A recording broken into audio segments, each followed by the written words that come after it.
de Deus. Com esse pensamento, como estão? Vamos curvar nossas frontes e vamos falar com Deus. Grande bom Deus que habita nos altos dos céus, obrigado pelo privilégio de estar na tua casa nessa noite. Continue com cada irmão que aqui está presente e que os que não vieram, que o Espírito Santo toque em seus corações. Que nós possamos entregar tudo, sem reserva, em tuas mãos. Continua conosco e abençoe de maneira maravilhosa o teu servo que irá repartir o pão. Que aqui possamos sair bem mais preparados do que aqui entramos. Pedimos essas bênçãos, não porque nós mérito algum. Pedimos confiar no doce nome do nosso Senhor Jesus. Amém. Vamos convidar o pastor para compartilhar conosco a mensagem que vem diretamente do céu. Amém. Boa noite. Boa noite para quem nos acompanha também online, né? É uma bênção a gente estar aqui mais uma vez na casa de Deus, começando essa semana da melhor maneira que a gente poderia começar, né? Aqueles que estão aqui, parabéns, tá? Você resistiu à tentação de assistir o jogo do Brasil e preferiu vir à igreja, né? Mas se te conforta, o Brasil tá ganhando, tá? Então, aqueles que são torcedores, fanáticos do Brasil, aí fique tranquilo, vai dar tudo certo. Se você tivesse faltado, o Brasil ia perder, mas porque você está aqui, vai dar certo. Meus queridos, eu não sei se vocês já perderam uma oportunidade na vida assim especial e quando você perdeu, você ficou frustrado por ter perdido. Eu lembro quando eu era criança, tinha um costume lá em casa, a gente ainda não era adventista, e nos domingos a gente sempre costumava assistir o programa no SBT do Silvio Santos. E um dos quadros que passava muito, assim, era muito comum no Silvio Santos, era das pegadinhas. Eu lembro que tinha no Faustão também e tal, e sempre tinha essas pegadinhas. E eu lembro que uma pegadinha, que uma vez a gente assistindo assim, e eu lembro de ter visto, era uma pegadinha que tinha uma pessoa no caixa do supermercado, e aí a pessoa estava ali, era o próximo da fila praticamente, e ele estava ali, naquele momento ali do caixa do mercado, e chega uma pessoa que fazia parte da pegadinha, pedindo para passar na frente. E aí a pessoa que era vítima ali da pegadinha, né, para ser gentil, ela deixava o personagem ali passar na frente. E aí no momento que a pessoa passava na frente, disparava um alarme no caixa, assim e tal, quando a pessoa chegava e falava, nossa, você foi premiado, parabéns, você é o milésimo cliente. E aí o cara que tinha deixado o outro passar na frente ficava indignado, né? Eu falava, não acredito, eu deixei o cara passar na frente e ele ainda vai pegar o prêmio no meu lugar, né? Quando essa pessoa via isso acontecendo, ela ficava desesperada, porque assim, a outra não tinha um bom senso de dar o prêmio, né? E ele queria o prêmio que teoricamente ia ser dele. Algumas oportunidades na vida a gente infelizmente perde, né? Talvez como esse cara que cedeu o lugar no supermercado, a gente às vezes perde oportunidades na nossa vida que não tem como a gente voltar atrás. E a grande pergunta que fica é, como que a gente lida com situações da vida que a gente perde uma chance especial? Eu queria refletir com você nessa noite em uma história em que isso aconteceu. Está lá no livro de Números. Então convido você neste momento a abrir a sua Bíblia. A gente vai ler a história que está lá no capítulo 14. Então Números, o livro de Números, quarto livro da Bíblia. O quarto livro escrito por Moisés, capítulo 14, a partir do versículo 39. Então Números 14, 39. E eu convido você mais uma vez a fechar os seus olhos neste momento para a gente conversar com Deus. Oremos. Maravilhoso Deus, nosso eterno Pai, nós te agradecemos, Senhor, pelo privilégio e pela oportunidade que temos nesta noite de iniciar essa semana de uma maneira tão abençoada aqui na tua casa, Pai. Agradecemos por esse privilégio, estamos em um país em que nós temos a liberdade para te adorar, para te cultuar, e pedimos neste momento que o teu Santo Espírito esteja aqui presente em nosso meio, e de maneira especial, através da leitura da tua palavra, que o teu Santo Espírito nos ilumine e que nós possamos ouvir a tua voz falando aos nossos corações. Nos abençoe, nós pedimos e agradecemos por tudo, em nome de Jesus. Amém. Então, Números, capítulo 14, versículo 39 em diante, diz o seguinte: Falou Moisés estas palavras a todos os filhos de Israel. E o povo se contristou muito. Levantaram-se pela manhã, de madrugada, E subiram ao cimo do monte, dizendo: Eis-nos aqui, e subiremos ao lugar que o Senhor Deus tem prometido, porquanto havemos pecado. Porém Moisés respondeu: Por que transgredis o mandamento do Senhor? Pois isso não prosperará. Não subam, pois o Senhor não estará no meio de vós, para que não sejam feridos diante dos vossos inimigos. Porque os amalequitas e os cananeus ali estão diante de vós, e caireis à espada. Pois uma vez que vos desviastes do Senhor, o Senhor não será convosco. Contudo, temerariamente, tentaram subir ao cimo do monte, mas a arca da aliança do Senhor e Moisés não se apartaram do meio do arraial. Então desceram os amalequitas e os cananeus que habitavam na montanha e os feriram, derrotando-os até Horma. Essa é uma história bem conhecida, talvez você não se lembre, mas no capítulo anterior, no capítulo 13 de Números, acontece aquele episódio bem conhecido da história do povo de Israel, que Moisés, ele permite que 12 espias, eles vão até a terra ali prometida, e eles analisam a terra por 40 dias. E quando eles retornam, dentre esses 12 tinha Josué e Caleb, eles voltam com um recado para o povo de Israel, e eles falam o seguinte: olha, a terra que a gente acabou de espiar é uma terra maravilhosa, tem gigantes e tal, mas é uma terra abençoada. Só que os outros 10 espias, eles voltaram com o foco somente nos gigantes. Eles começam a convencer o povo de que aquela terra era uma terra muito difícil de eles conquistarem. E então a população ali fica dividida, né? Os 12 ficam divididos. De um lado, 2 espias, Josué e Caleb, que falavam o seguinte: tem gigantes, mas Deus nos deu essa terra. Vamos até lá e vamos conquistar esse lugar. É um lugar maravilhoso, abençoado, que mana leite e mel. Então vamos conquistar. Do outro lado, 10 espias que não viam o lado positivo, mas o foco deles estava no problema. Olha, tem gigantes. O povo dessa terra nos vê como gafanhotos. A gente é pequeno, a gente não tem força, a gente não vai conseguir. Então vamos desistir. No meio dessa confusão, o povo então ele toma uma decisão. Eles ouvem esses 12 relatórios e eles resolvem, no capítulo 13, e no capítulo 14, na verdade, eles resolvem duvidar do poder de Deus e eles começam a reclamar muito e tal, e aí Deus dá o castigo deles. Você deve lembrar qual que é o castigo. Deus olha para eles e fala o seguinte: ó, já que vocês não têm fé para conquistar essa terra, então vocês não vão conquistar essa terra. Já que vocês não acreditam que vocês vão conquistar essa terra, que eu estou com vocês, que eu vou abençoar vocês, então a verdade é que isso vai acontecer de verdade. Vocês não vão conquistar essa terra e vocês não serão abençoados com essa terra que mana leite e mel. Na verdade, só os filhos de vocês que vão chegar lá. Vocês todos vão morrer nesse deserto. Vão vagar por aqui durante 40 anos e vão morrer nesse deserto. E aí a gente chega então nesse texto que a gente acabou de ler. O povo recebe essa notícia, eles percebem que eles haviam feito uma decisão errada e eles resolvem, agora culpados pelo que eles tinham feito, eles resolvem tomar uma decisão contrária. Deus fala que não era mais para eles irem para lá, que eles seriam derrotados, mas eles insistem e vão até lá. Infelizmente, na nossa vida, muitas vezes a culpa, o remorso, ele faz a gente tomar umas decisões que não são muito interessantes, né? A culpa ela é uma arma, uma espada de dois lados, né? Ela corta para os dois lados.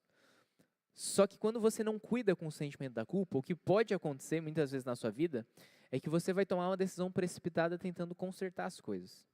E não tem nada de errado em a gente consertar as coisas. O problema é quando a gente, tentando consertar as coisas, a gente toma decisões precipitadas. Que foi o que aconteceu com esse povo aqui. Eu lembro, eu tenho um amigo, é um pastor inclusive, que uma vez a gente estava num evento e teve um sorteio. E aí nesse evento estavam sorteando um notebook. Baita presente, né? Notebook. E aí tinha uma regra para esse sorteio. A regra era a seguinte: olha, vai ter o sorteio no início da tarde. Todos que estiverem no lugar do evento, no momento do sorteio, vão estar concorrendo. Se o prêmio for sorteado, seu nome for tirado e você não estiver ali presente, o prêmio não vai ser guardado para você, você vai perder o prêmio, vai ser sorteado para outra pessoa. E aí deu o horário, era o início da tarde, assim, pós-almoço, Eu entrei no salão ali que estava rolando o evento, sentei na minha cadeira e eles começaram o sorteio. E aí girou a roleta lá e tal, era um notebook o prêmio, né? Quando eu vejo a roleta girando e eu vejo o nome que parou, não era o meu nome, né, infelizmente, mas era o nome do meu amigo. E aí eu olhei para um lado, ele estava sentado do meu lado, né, durante a parte da manhã, eu olhei para o lado, ele não estava ali, ele não tinha voltado do almoço junto comigo. E aí eu fiquei, meu Deus, cadê ele, cadê ele, cadê ele? Ele não vai estar aqui. Aí chamaram uma vez, chamaram duas vezes, eu olhei para a porta, falei, meu Deus, cadê ele? Vai perder o notebook. E aí a verdade é que eles deram ali, chamaram umas vezes, deram uma chance, chamaram algumas vezes o nome, não estava presente. Sortearam outro nome. Alguns minutos depois, o meu amigo, ele entra no salão ali onde estava acontecendo o evento, ele senta do meu lado, onde ele estava sentado, e eu falei, cara, como é que a gente dá uma notícia dessa, né? Cara, tu acabou de perder o notebook.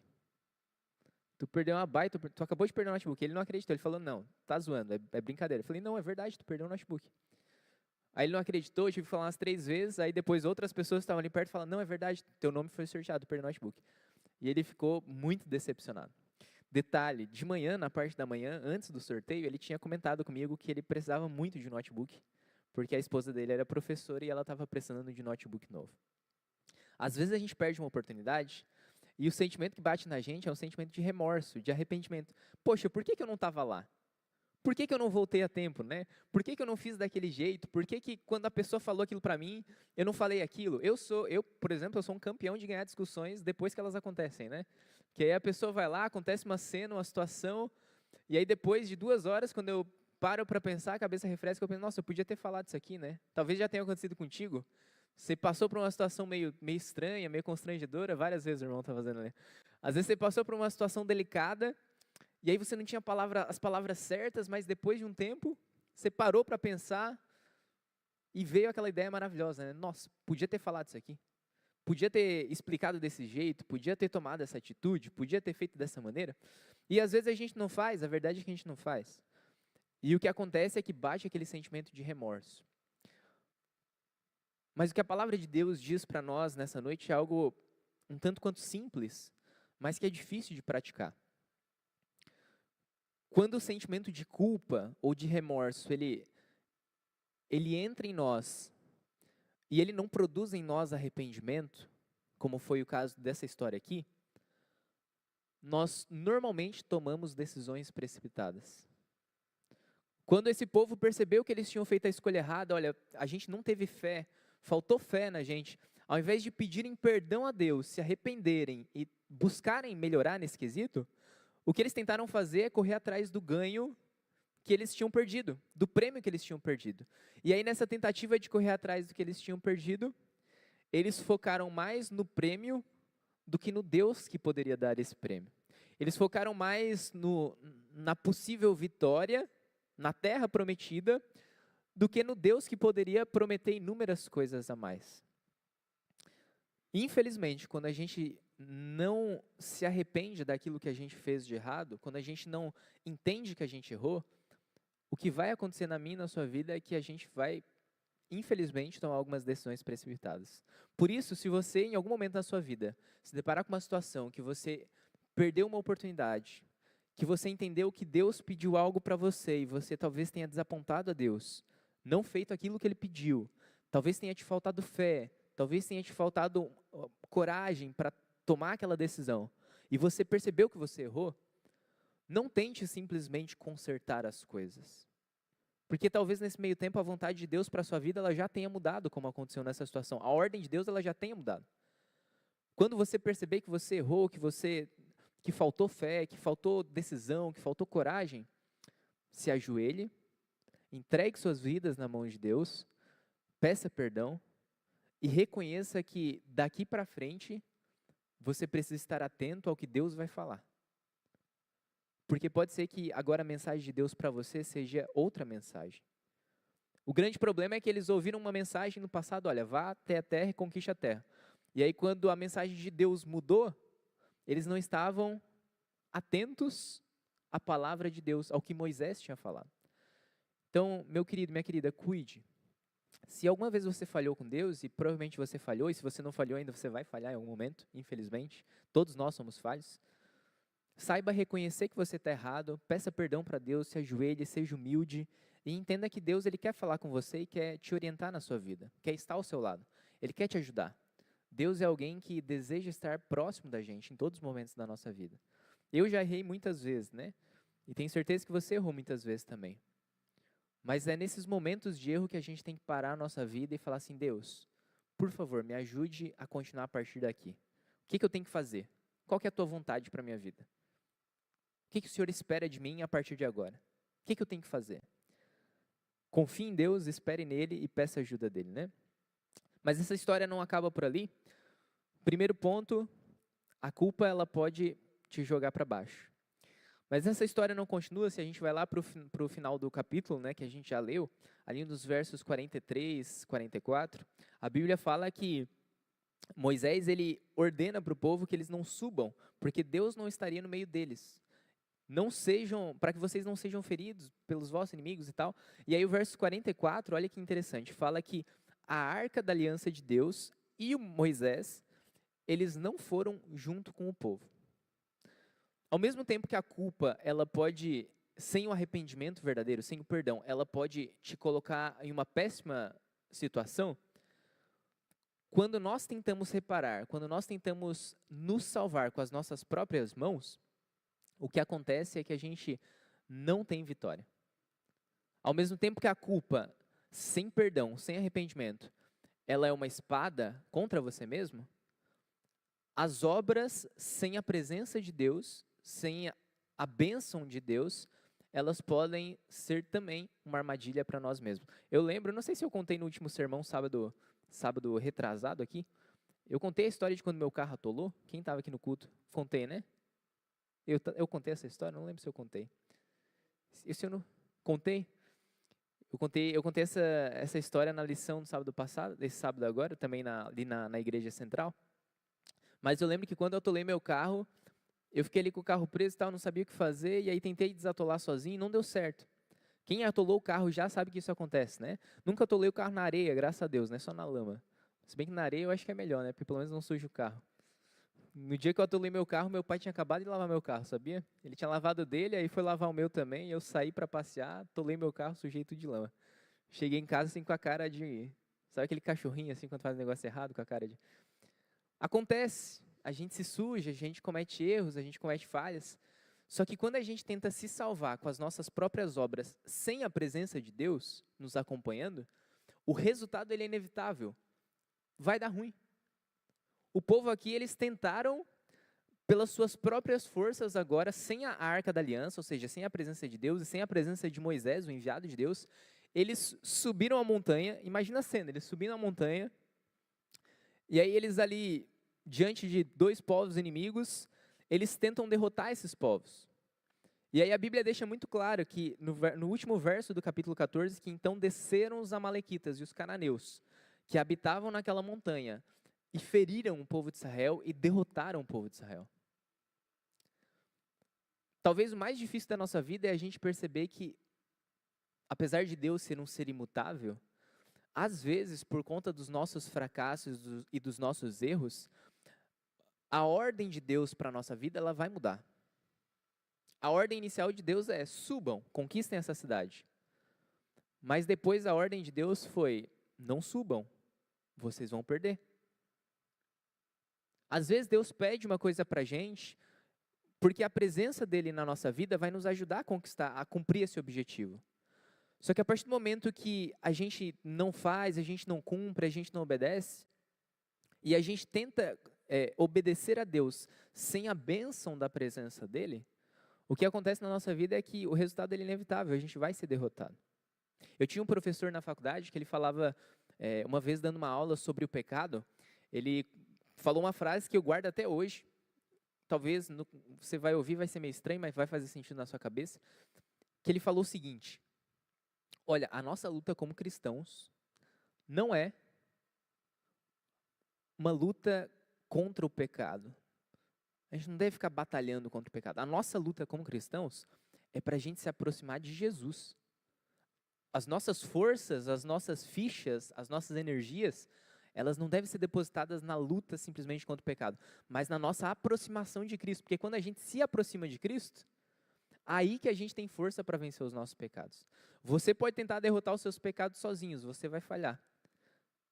Mas se você contar com a ajuda de Deus, com a ajuda de Cristo na sua vida, você vai vencer os seus desafios. E aqui eu não falo de maneira materialista, né? Não estou falando aqui que você vai conquistar grandes coisas na vida só por ter a presença de Deus, não, mas as vitórias ao lado de Deus, elas são garantidas. Mas sem a presença de Deus na sua vida, tudo que nós temos são derrotas. Talvez você ache que você esteja vencendo na vida, mas a verdade, a grande verdade é que sempre que nós estamos sem a presença de Deus, tudo que nós temos é derrota. E infelizmente esse povo aqui, essa situação, essa história do povo de Israel, eles não entenderam essa grande verdade. Tudo na nossa vida sem a presença de Deus é derrota. Por isso que Paulo ele fala, né? Eu considero tudo lixo, se for para ganhar a Cristo. Sem Cristo, tudo é lixo, mas com Cristo, tudo é ganho. E ele termina, né, uma das frases mais bonitas do apóstolo Paulo, ele fala, olha, para mim viver é Cristo e morrer é lucro. Tudo que for além disso, de viver com Cristo, para mim eu dispenso, porque viver é Cristo. Eu não sei qual tem sido as escolhas, quais têm sido as escolhas que você tem feito na sua vida em relação à presença de Deus. Mas o que Deus espera para você nessa noite é que você possa contar com a presença dEle em todos os momentos da sua vida. Eu não sei se você tem orado antes de sair da sua casa, quando você inicia o seu dia. Mas o que Deus espera para você é que você busque a presença dEle no primeiro instante que você abrir os seus olhos.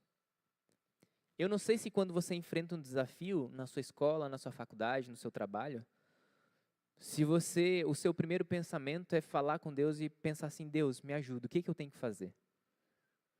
Mas se por um acaso você tem cometido o erro de tentar resolver os problemas sozinho, sem a ajuda de Deus, que você entenda que dessa maneira, tudo que você vai conseguir é derrota. Eu não sei se você tem enfrentado problemas na sua família, em algum lugar, alguma área da sua vida. Mas se você tem tentado resolver os seus problemas sozinho, tudo o que você vai conseguir é derrota. Porque a nossa vida sem Cristo, ela é derrota. A nossa vida sem a presença de Deus, sem a arca da aliança nos acompanhando, a nossa vida sem essas coisas, ela é uma vida que não tem sentido, é derrota. Quando o povo subiu aquela montanha, sem a presença de Deus, eles foram derrotados. E infelizmente, o mesmo vai acontecer conosco se nós não contarmos com a ajuda de Deus. Mas pela graça de Deus, hoje nós temos a oportunidade, né, de iniciar essa semana ao lado de Cristo. E hoje você tem a oportunidade de começar essa semana ao lado de Cristo. Aproveite essa oportunidade.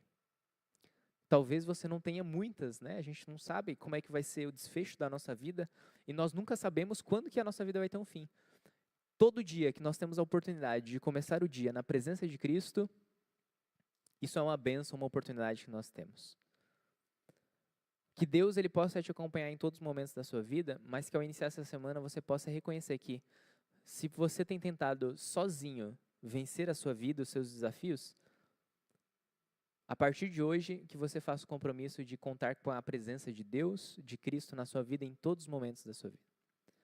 Jesus anseia habitar com você, habitar no seu coração e transformar a sua vida. E para isso, você precisa fazer um convite a Jesus. Você precisa abrir a porta do seu coração. E como diz o texto de Apocalipse 3:20, Jesus ele está à porta e ele bate. Se você abrir a porta do seu coração para a presença de Jesus na sua vida, ele vai entrar. Ele vai cear com você e você vai então ter a melhor presença que você poderia ter na vida, que é a presença daquele que te ama, que te salva, que te perdoa, que te ajuda, que te mantém, que te sustenta e que está em todos os dias presente em todos os momentos do seu viver e da sua vida. Meu desejo para você nessa noite é que você realmente faça a escolha certa, né? Não seja como o povo de Israel, ou como diriam os meus professores da faculdade, não seja uma besta seguindo a besta, né, do Apocalipse. Não seja alguém sem a presença de Deus. Que você seja alguém que está em todos os momentos da sua vida buscando a presença dele. E para isso, nesse momento, a gente vai encerrar o nosso culto com uma oração. Eu queria que você fechasse os seus olhos nesse momento, mas eu queria que você entregasse a sua vida a Deus através da sua oração. A gente vai fazer uma oração aqui todos juntos, mas feche seus olhos e fale com Deus nesse momento, entregue sua vida a Ele.